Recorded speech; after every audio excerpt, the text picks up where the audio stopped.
In this session, we'll take a deeper look at 3-bet pots, and we'll start with c-betting strategies in position.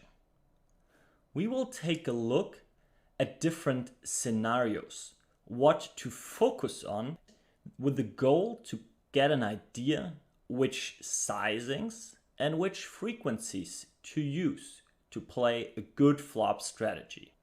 Let's start with the situation we are in. Hero does 3-bet preflop, and villain, who is out of position, calls. That gives us range-wise a certain input. Hero will always be uncapped, having aces, kings, queens in his 3-bet strategy, while the out of position caller, who did not 4-bet, usually does not have them, or not at high frequency. So this gives us, on pretty much any board, equity advantage.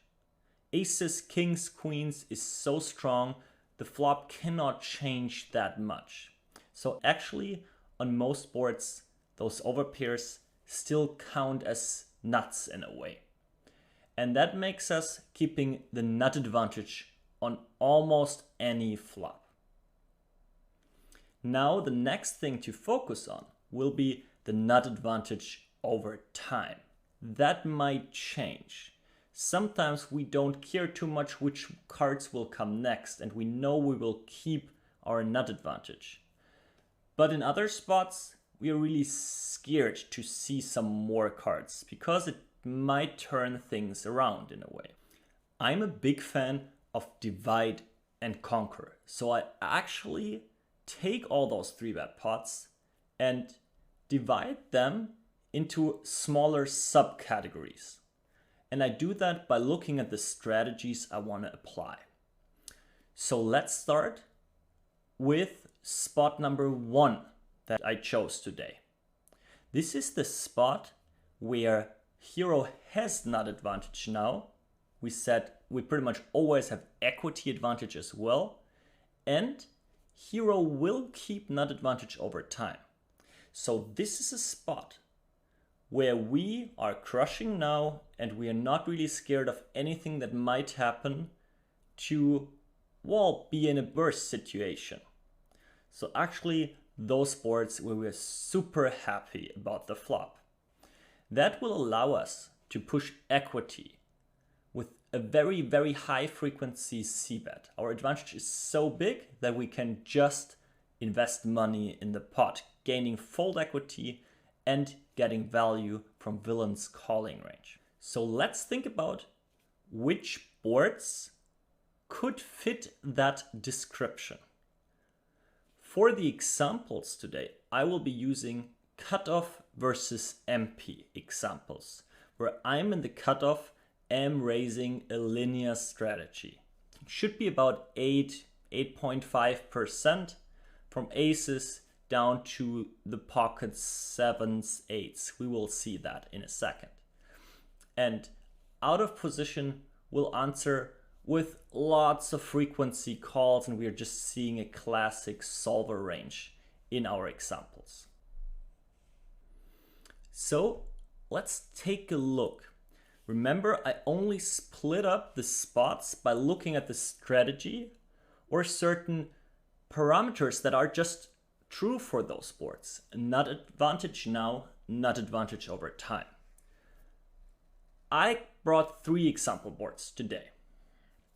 And the first one, King 9-4 Rainbow on the very left side. I offered 2 options for c-bet sizings with the goal of finding out what is correct, what is the favorite c-bet sizing that the solver chooses, and to think about the frequency I can use it. The first sizing is quarter pot, a very, very small sizing. The other one is 55% that I offered just to check out how much is the solver interested in a bigger sizing. Let's take a look at King 9-4. We see, hey, I don't even have to show you the frequencies here in numbers. We see that this is a full range bet, and the only sizing that makes sense for the solver is the small one. Why is that the case? Well, we have such a huge advantage. We give villain lots of trouble. With that small bet, he has pocket 8s, pocket 7s, 6-7 suited, ace-jack suited, ace-queen suited. All those hands have trouble already. We'll start making use of our nut advantage at a later point because we know we will keep our nut advantage. If the nuts change on the turn, like a queen, jack, or 10, that's not great for our ace-king or our aces, obviously. But it's not a big problem because we will have those new nuts as well. We do have queen jack suited. We have some jack 10 suited, queen 10 suited. We have 10s, jacks, and queens. So that's all good for us. Second board. King 5 deuce monotone. All hearts in this example. We have more suited aces. We have nut flushes. And even more, which gives us the big advantage here, is we have way more offsuit hands. In my solver output, villain never calls ace-queen offsuit out of position. So the runouts, keeping nuts over time, are actually pretty great for us. If there is another heart, well, we will add even more nut flushes that villain will not add, for example. And if there is no heart, that's all cool as well. Our advantage is so huge, and with a small bet, we can attack everything that doesn't have a heart, pretty much. Whether it's pocket 8s without a heart or ace-queen of clubs, it's a very, very effective bet to put out there. We could now think about what is the perfect sizing? Could we even go smaller? That would be a next step to find out. But for now, this board fits into that category. A small c-bet at high frequency makes a lot of sense. Let's have a look at the next board. Queen 10-4 rainbow.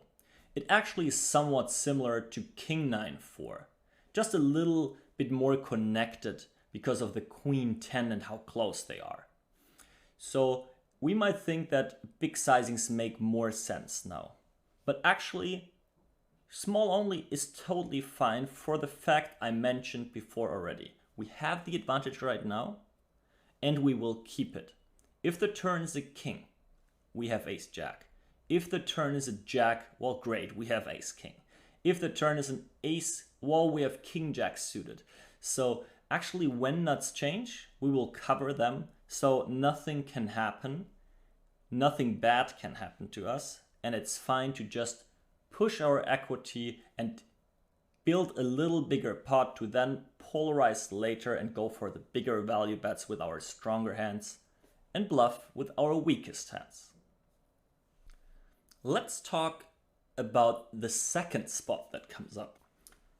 I think I don't need to mention that again, but we have equity advantage pretty much always. In the second spot, we have nut advantage as well, but have the problem that we might lose nut advantage over time. So what does that mean? It will force us to bet big now, just to get the money in before bad stuff happens. And just to make sure we build the pot as long as we still have those advantages. Maybe think about it, which boards could that be? We have seen now some boards where we see bet very high frequency with a small sizing. Now we are looking for boards where we find reasons to not use a small sizing, but to make use of our advantage right away. And just to show you a couple of those, let's start again on the very left. 10-4 deuce rainbow. It's one of those brick boards, I call it. Right? Villain shouldn't have deuces and fours with a high frequency. We don't have it either, but actually it's like as if there is not even a flop. So our advantage is there right now, right here. Jacks, queens, kings, aces, plus all our hands that miss the flop still have 25% against every pair. 6 overcards, plus backdoor straight draw, potentially backdoor flush draw. So the flop situation is great. That can change in two ways. If the turn card comes, villain can improve to new nuts that will help him. There can be a 5 Villain has 4-5 suited, maybe even some ace-3 suited. There can be a 3. Villain has 5-6 suited, ace-5 suited. There can be a 9, 8, 7, or 6, which means at the one hand, villain will add sets, which makes it easier for him to defend. But the biggest problem is actually that villain gains knowledge about how our weaker hands do. On the flop, king, queen is still a strong hand. But on a turn 9, 8, or 6, well, the 9 is fine, right? But 8, 7, or 6, it's actually just, well, a 6-outer seeing one more card now, which just got decreased in value by a lot. So we have a spot here that is great for us on the flop, but will often change on the turn. And this is the reason why the small bet is not a thing here. We only take the big bet. I only offered 55% as the big bet, would be the next step. So now we have learned only big on that board. And now we could find out, well, is it better 50, 75, maybe even pot, and take even other things into considerations. Exploitative things. How do we think villain reacts here? Do we make his life easy actually by choosing a certain sizing, or do we make it tough for him? All right, next board. Actually, it looks very different, but it's the same thing. I was just talking about a brick board. We see deuce, deuce, deuce here. So actually c-bet frequency is a little lower on that board. That is because, well, our overcards just are not having that nice connection with a 10. Well, and we obviously don't have the top pairs that ace 10 and king 10 provide. So actually that is a little worse for us, that board. But the strategy stays the same. We have the advantage now. We want to make use of it now. Every turn might change things. While 10s, jacks, and queens are super nutted right now, they won't be on a king or on a queen. Which is not the biggest problem because we cover those cards well. But on an 8, 7, or 6, well, we have just way too many overcards that did not hit. We need to make use of our advantage now, of our position that villain does not know the turn card and does not know how to react here. All right, third board, Jack 9, 5. Still rainbow here, but we see, okay, the big bet is it. And why is that the case? Well, just think about you having a strong hand here. There are lots of turn cards you don't want to see. A 9, an 8, a 7, a 6, a 5. Oh, well, a 10 queen changes nuts, but we cover them. That's not the biggest problem. And, well, we have the overpair advantage again. Queens, kings just want to get the maximum of money in now. So, to wrap that up, 3 examples that are similar in a way, even though they look very, very different. We have nut advantage now, but villain might catch up, or we might lose even that nut advantage over time. And this is where we want to make sure to get the money in now.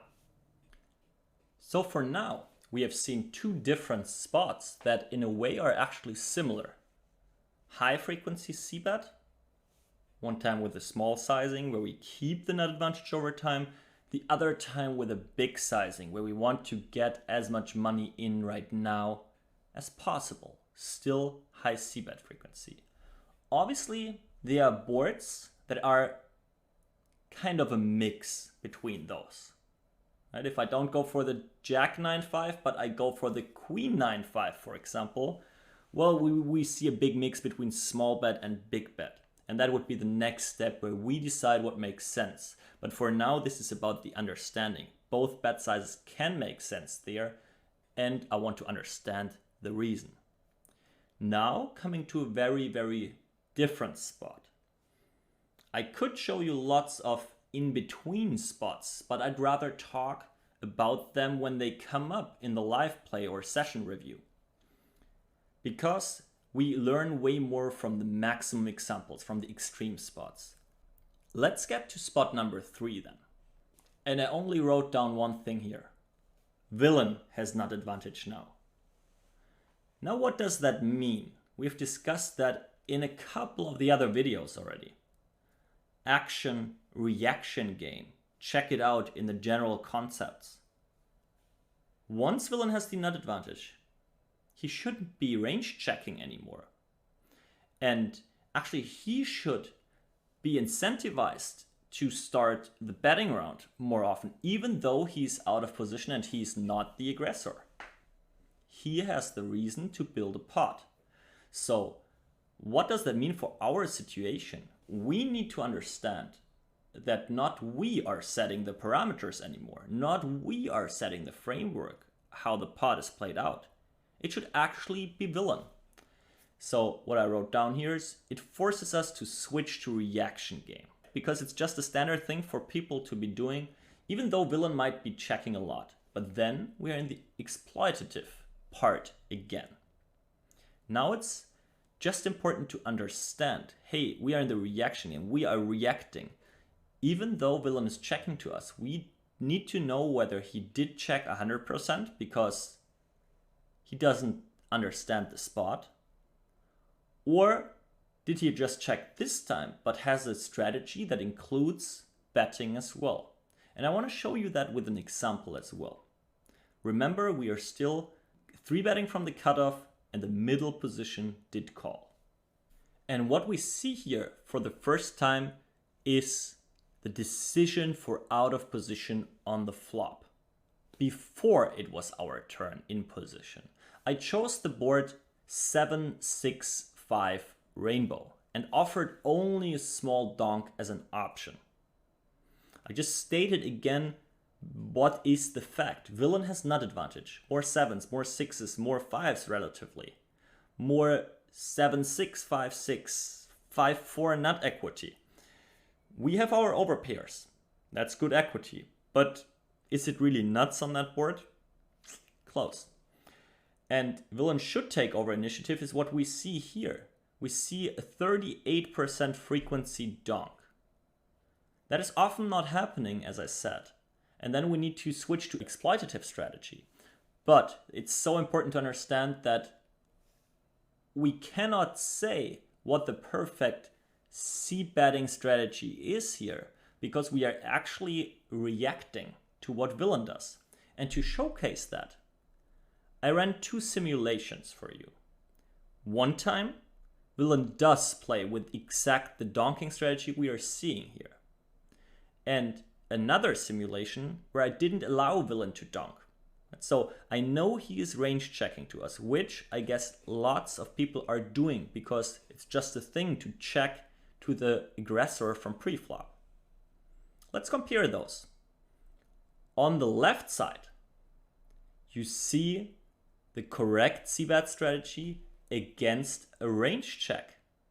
Villain has nut advantage. So once he's checking all of those hands, he obviously still has that nut advantage. So we are not too incentivized to build a pot. We see 18% betting big, 4% betting small, whatever, let's say 20% bet total. Actually, I'm not finding a single hand, but 7s and 6s maybe, that want to bet more often than 50% frequency. And let's compare that on the right side. On the right side, I offered villain to donk, which means if he does not donk, his range is a little weaker. And therefore, in that spot, we want to build the pot a little more often. And with a little more, I mean actually more than double that, right? Not 20% frequency, we bet with over 50% frequency here, because it is a very, very different spot.